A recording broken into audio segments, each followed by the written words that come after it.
የቀድሞ ቁስልህ ጥቂት ሳይረሳ ስለ ሰው ማሰቡን ጨርሰው እርሳ። ልቤ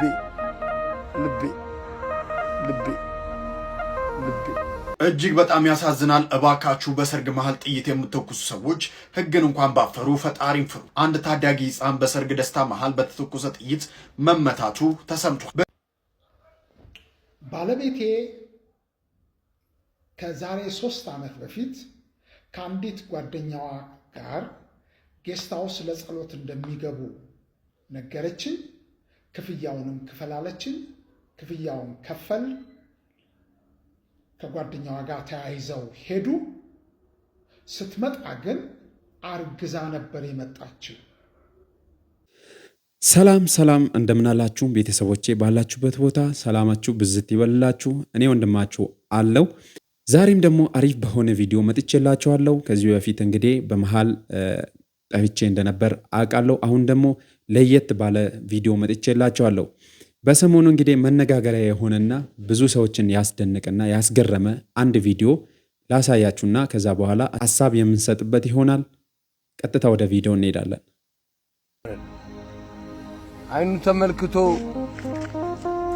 አይኑ ተመልክቶ ልቦኑ ያልቃኘ የያዘውን ትቶ ሌላ ያልተመኘ ዓለማዊ ወረት ያረገጠ ወደጅን አለን ከሰው ልጅ ያልካደው ወዳጅን ውድ ፍቅረኛውን እንዲያ እንዳፈቀረ አንድ ተወስኖ ዘላለም ያልኖረ ማነች ወይስ ማናት ይህንን የሠራ በቃሉ የሚገኝ ካስቀመጡት ስፍራ ከሴቱም ከወንዱም ያልተለዋወጠ አለ እንዴ ከሰው ልጅ ወዳጅ ያለወጠ ተው ልቤ ተመከራ አትሸነፍ በርታ በምታየው ነገር ደርሳ አትረታ ሰው ብለህ አትኑር ራስክን አትጣል ከኖርክለት ሁሉ ያተረፍከው የታ ዛሬ እንኳን በልበቃ አትሁን ወገኛ ሰው አትበል ዘንድሮም ዳግመኛ የቀድሞ ቁስልህ ጥቂት ሳይረሳ ስለ ሰው ማሰቡን ጨርሰው እርሳ። ልቤ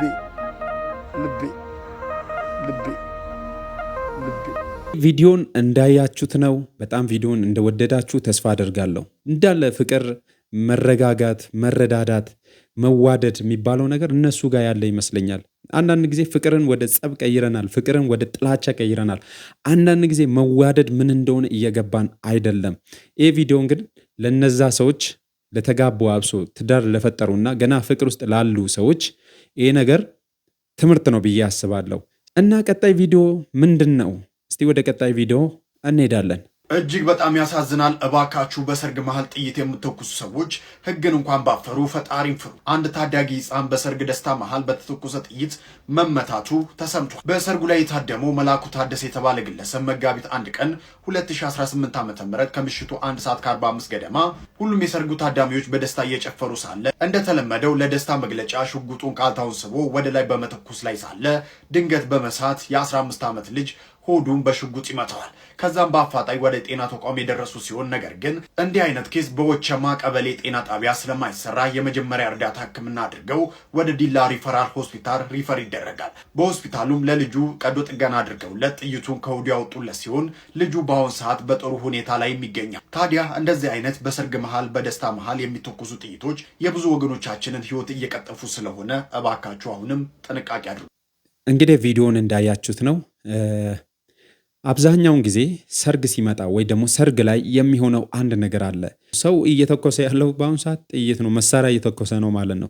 በዛ ሰዓት ደግሞ በተደጋጋሚ የሚከሰተው ነገር በሌላ አገርም የሆነ ያለው ነገር በዛ መሃል ሰው ይመታል። በዛ መሃል ሰው እየተጎዳ ነው። ይሄኛው ልጅ በዛ በዛ ደስታ ላይ አንድ ግለሰብ ወይ ደግሞ ታዳሚ መጥቶ በተኮሰ ጥይት ተመታ። በዛ ሰዓት ሆስፒታል ቅርብ አልነበረም። ወደ ሌላ ተጻፈለት። ቢሞት ያን ሰርግ ወይ ደግሞ ያን ደስታ ወደ ሐዘን እንደሚቀይር እየታወቀ ነው ማለት ነው። ስለዚህ ሰርግ ላይ ሌላ ተግባርን የምትፈጽሙ፣ ሰርግ ላይ መሳሪያ የምትተኩሱ ሰዎች ብታቁሙ ወይ ደግሞ ብትቀንሱ፣ እያያችሁም ብትተኩሱ አሪፍ ነው ብዬ አስባለሁ ማለት ነው። ባለቤቴ ከዛሬ 3 ዓመት በፊት ከአንዲት ጓደኛዋ ጋር ጌስት ሃውስ ለጸሎት እንደሚገቡ ነገረችኝ። ክፍያውንም ክፈላለችኝ። ክፍያውን ከፈል። ከጓደኛዋ ጋር ተያይዘው ሄዱ። ስትመጣ ግን አርግዛ ነበር የመጣችው። ይህንን የሚያወቅኩት ከ3 ዓመት በኋላ ነው። በጌታ የተወደዳችሁ ቅዱሳን ወንድሞቼና እህቶቼ የእግዚአብሔር ሰላም ይብዛላችሁ። ተባረኩ፣ ብሩኩን። የምትሰሙትን ነገር እባካችሁ ለጥቅም አድርጉት። ጥቅሙን፣ መልካሙን ጎን እዩት። ጥቅሙ ከፍተኛ ስለሆነ ሌሎችን ሰዎች እንዲጠነቀቁ የሚያደርግ ከክፉዎች እንዲርቁ የሚያደርግ ስለሆነ እባካችሁ በመልካም ጎኑ ብታዩት በጣም ደስ ይለኛል። ዛሬ እንደምታዩት ቤቴ ውስጥ ነኝ ያለሁት። እግዚአብሔር የሰጠኝ ያዘጋጀልኝ ቤት ነው። ቢሮ ብዙ አገልግሎት ስለነበረብኝ ብዙ ሰዎችም ስለነበሩ አልቻልኩም። ከዚህ በኋላ እንደውም የሚሻለው ቤቴ ነው። ቤቴ ስገባ እሰራለሁ። ይህንን በተቻለኝ ቀንም ይሁን ማታ እግዚአብሔር በሰጠኝ ረፍት ጊዜ ውስጥ ያለውን ነገር አካፍላችኋለሁ። ብሩክ ነው። የዛሬ ባለታሪኬ ወንድሜ ነው። ከዛሬ 2 ቀን በፊት እኔ ጋር መጥቶ ቢሮ መጥቶ ምን ትለኛለህ አለኝ። እባክህ በፍጹም መልካም እንትን ውስጥ አይደለሁም ያለሁትና ምን ትለኛለህ አለኝ። ምንድን ነው የሆንከው ብዬ ስጠይቀው በጋብቻ ውስጥ የገጠመውን ነገር ነገረኝ። ምንድን ነው የነገረኝ? ባለቤቴ የዛሬ 3 ዓመት ጌስት ሃውስ እንገባለን ብላ ከጓደኛዋ ጋር እንገባለን አሉ ለጸሎት። እሺ ብዬ ገንዘብ ይከፈላል አሉኝ። ከፈልኩኝ። ከዛ በኋላ ቀጠሮ ተሰጣቸው። በቀጠሮ መሰረት ሄዱ፣ ገቡ። ሲመጡ ለካስ አርግዛ ነው የመጣችው። በኋላ ላይ እኔ አላወቅኩም። አገር እሷም የተናገረችው ነገር የለም፣ ዝም አለች። መጣች፣ ልጅ ተወለደ። እርግዝና ከፍ እያለ ሲመጣ 2 ልጆች አሉንና ለምንድን ነው? ምክንያቱም እናቆማለን አንችልም ብለን ነው ያቆምነው። እና የመጀመሪያው ልጃችን ራሱ 7 ዓመቱ ነው። ሁለተኛው ልጃችን 5 ዓመቱ ነው። ስለዚህ በዚህ መካከል ከዚህ በኋላ ልጅ መውለድ የለብንም ስለተባባልን ሰውነቷ እንትን እያለ ሲመጣ ደነገጥኩኝ። ለምንድን ነው እንደዚህ ያደረግሽው? ለኔስ ለምን አትነግሪኝም አልኳት። ዝም በቃ ምንም መልስ አትሰጠኝም፣ ዝም ነው የምትለኝ። በኋላ ላይ እንግዲህ እግዚአብሔር ካመጣው ብዬ ዝም አልኩኝ፣ ምንም ማለክ ስለማልችል። በኋላ ላይ ልጅ በ9 ወሩ ተወለደ። ልጅ ከተወለደ በኋላ ሳየው በፍጹም የኔንም ቤተሰብ አይመስልም፣ የእሷንም ቤተሰብ አይመስልም። እና እስቲ ቆይ ሲያድግ ራሱን እየለወጠ ይሄዳል ብዬ ቆየሁኝ። እየተጠራጠርኩ እንዲህ ደግሞ ልታረግ አትችልም እያልኩኝ ምን እንደዚህ አይነት አመፀኛም ሴት አይደለችም፣ በጣም መልካም ሴት ነው፣ ጥሩ ስብዕና ያላት ሴት ነች እና ብዬ ስለማምናትም በፍጹም ይሄን ነገር ስላልጠራጠርኩኝ እስቲ ቆይ ብዬ 1 ዓመት ሆነ፣ 2 ዓመት ሆነ፣ 3ኛው ዓመት ገብቷል። አሁን ኦልሬዲ 3 ዓመት ከ7 ወር አካባቢ ሆኖታል ልጁ እና ጥርጣሬ ከፍ እያለ መጣ። ምክንያቱም ልጆቼ እነዛ 2 ልጆቼ አንደኛዋ እኔን ነው የምትመስለው፣ አንደኛው ደግሞ እሷን ነው የምትመስለው። ስለዚህ በእኛ ቤተሰብ ውስጥ ይሄ ግን ፈጽሞ የተለየ ነው። በኋላ ላይ ጥርጣሬ እየበዛ ሲሄድ አንድ ሰውን አማከርኩት። በጣም ወዳጄ ነው። አማከርኩት። እንደዚህ ለምን ትጠራጠራለህ? ግን እንደዚህ ባለቤትህን ትጠራጠራለህ? በፍጹም አልጠራጠራትም። ኦኬ እንግዲያውስ እንትን አሰራ፣ ዲኤንኤ አሰራ። ከዛ ልጄን ትምህርት ቤት እሱ ይህንን ሕፃን ትምህርት ቤት የምወስደው አድርጌ ጠዋት ትምህርት ቤት እኔ ያደርሰዋለሁ ብዬ ኬጂ እንትን አድርጎ ነበር፣ አስገብተነው ነበር እዛ። ምክንያቱም እሷም ስራ ስለምትሆን እኔም ስራም ስለምሆን በኋላ ላይ እየው ሄድኩኝ። ምርመራ ተደረገ። ልጁ የኔ ልጅ አለመሆኑን አረጋገጥኩኝ። ምን ትለኛለህ? እስቲ እንዲህ አይነት ነገር ቢገጥም ምን ትለኛለህ? ኦር ደግሞ ገጥሞ ያውቃል ወይ? ምክንያቱም ያኔም ስትሄድ እባክሽ ብዬ ለምኛታለሁ። ግን ለጸሎት ነው ስላለችኝና ልቤንም እንትን ስላለችው እሺ ብዬ ነው የሄድኩት። ግን መሄዷን ራሱ አልወደውም። እኔ እዛ ይሄ ጌስት ሃውስ የሚባል ነቢያት እንትን የሚባል በፍጹም እንትኑ የለኝም፣ አልወድም። ግን ልሂድ ስላለችኝ እሺ ብዬ ፈቀድኩላት። በኋላ ላይ ይሄንን ውጤት ይዤ ወደ ቤት መጣው። አንድ በጣም ወዳጃችን ለእኔም ለእሱም የቤተ ክርስቲያን አገልጋይ የሆነ ሰው ነው። በጣም የምንወደው ነው፣ የምናከብረው ነው። ጠርተነው ያለውን ነገር ይሄው ብዬ ገልጽ አድርጌ አስረዳዋቸው። ደነገጠች፣ መልስ መመለስ አቃታት። በኋላ ላይ እውነቱ ይሄ ነው ብላ የተፈጠረውን ችግር ጌስት ሃውስ ውስጥ የመጀመሪያው ቀን በሰላም አደረን። ሁለተኛው ቀን፣ ሶስተኛው ቀን ሁለት የተለያየ ሰው ነው የደፈረኝ። የመጀመሪያው ቀን ነብዩ ነው የደፈረኝ አለች። ሶስተኛው ቀን ማታ ሌሊት ነው የገባው።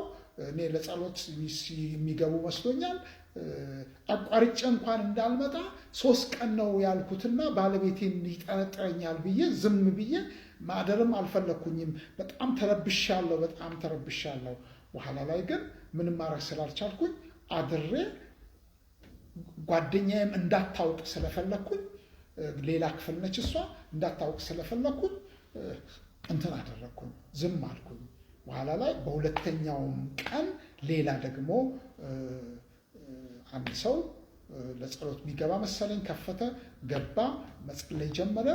ኦልሞስት ከ30 ከ40 ደቂቃ በኋላ ላይ ወጣ እና በዚህ እንትን እንዴት ብዬ ልንገርህ፣ ተሳቅቄ ነው እስከዛሬ ያለው ተሳቅቄ ነው እና የፈለከውን እርምጃ መውሰድ ትችላለህ አሁን አለችኝ። የምትፈልገውን ነገር አድርግ፣ በቃ እኔ ኦልሬዲ ወድጄ ያልኩት ነገር አይደለም፣ የምታደርገውን ነገር አንተ አድርግ፣ እውነቱ ግን ይሄ ነው አለችኝ።